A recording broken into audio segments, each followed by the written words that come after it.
My goal here is simple.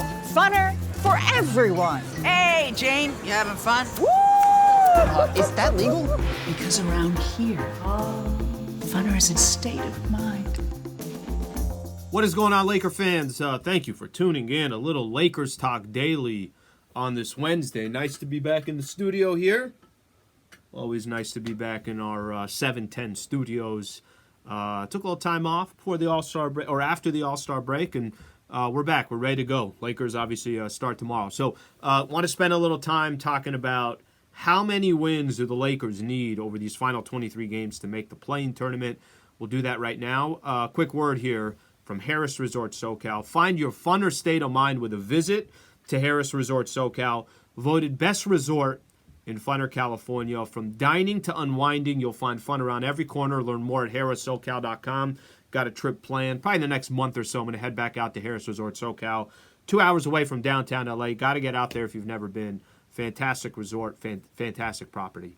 Okay, so where are the Lakers sitting right now? 13th place in the Western Conference, 27-32 on the season. I don't need to tell Laker fans that the Lakers have a lot of work to do. I spent some time talking about, I think it was on Monday, talking about LeBron's quotes during All-Star Weekend, how it's the most important 23 games of his career in the regular season.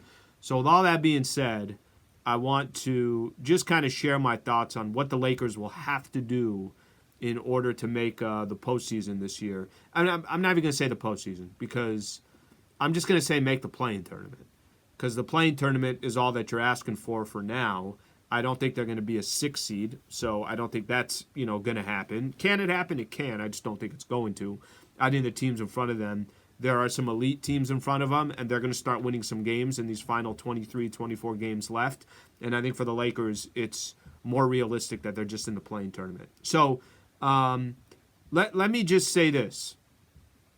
I've heard some people say, I'll get into it a little bit later. I got Lakers talk tonight, by the way. I've heard people say, if the Lakers can go 16-7, they'll be a top 6 seed. If the Lakers can go 15-8, they'll be this, they'll be that, whatever it is. You just do the math here. I'm trying to be very realistic. So I'm not going to try to sell you on the Lakers if they could be 9 games over 500 in the final 23 games, when in the first 50 and change games, they were 5 games below 500. Where last season with LeBron and Anthony Davis, I understand health plays part of it, but you also got to account, obviously the trust in how many games you think AD is going to play, how many games Bron's going to play over the final 23. You have to take that into account as well. Lakers were 16 games below 500 last year. They're 5 games below 500 with 23 games left to go. Realistically for the Lakers in these final 23, I think you got to ask yourself this question.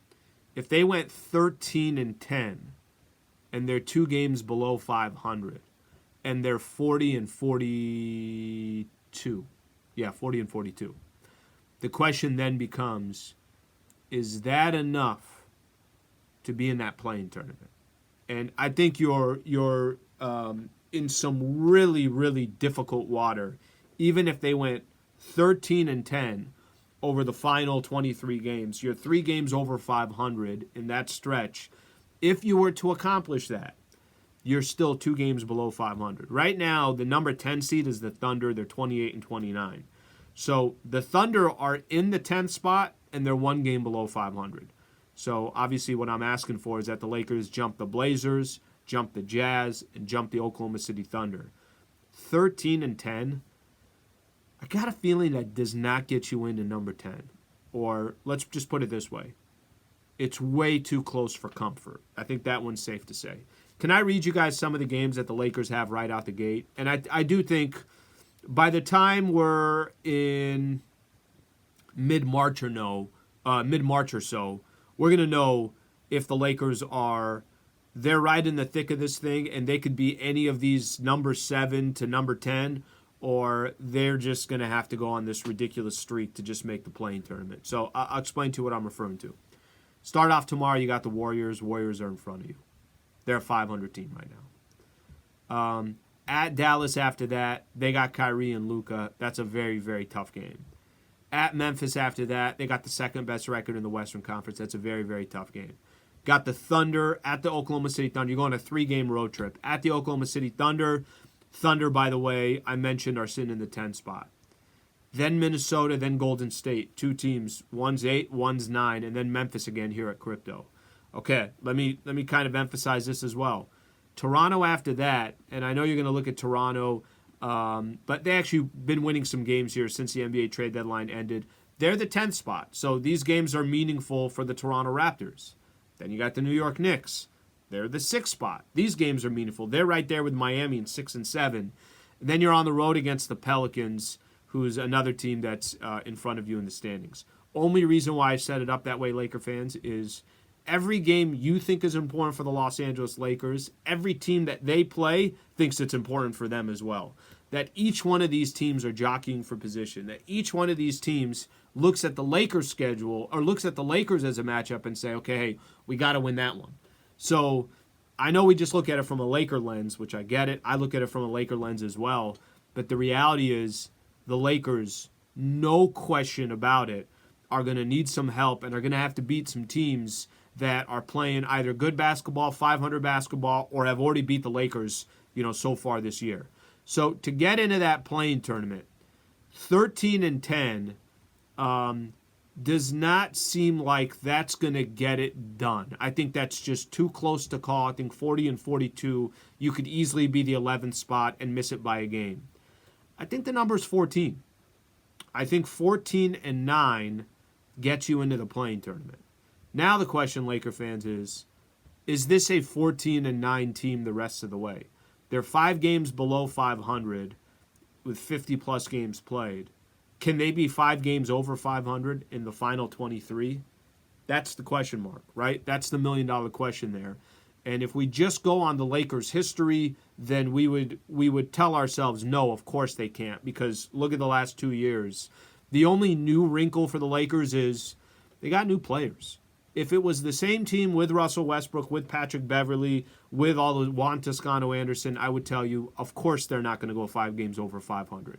The only thing that gives us hope is that they added D'Angelo Russell, Malik Beasley, Jared Vanderbilt, Mo Bamba, that they added some players, Rui Hachimura, in these last couple weeks that certainly can, could potentially change the narrative here. So, Laker fans, I'll ask you the question. Do you think that the Lakers can go 14-9 over this final stretch? And do you think 14-9 gets you into that play-in tournament? I don't really want to talk about anything past that because as of right now, you're just trying to get into the play-in tournament. Quick shout out here from the Riverside County Sheriff Department. I'm Riverside County Sheriff Chad Bianco. Are you satisfied with a job, or are you looking for an exciting career? If you think you have what it takes, I have a tan and green uniform with your name on it. Come and get it. All right, the Riverside County Sheriff Department is hiring for 911 dispatchers, deputy sheriff, correctional deputies, and other support services. Apply online today at joinrsd.org. That's joinrsd.org. Appreciate everybody being a part of the show. Please do me a favor, subscribe to the channel if you have not subscribed. On ESPN LA here. We'll continue to put up Lakers content. Next Laker game's coming up tomorrow against the Golden State Warriors at Crypto. I got Lakers talk tonight from 7 p.m. to 8 p.m. and then obviously doing the show all week. Rest of the week, doing the show with Clinton Yates here. T. Raj is out for a couple of days. Thanks for tuning in, Laker fans.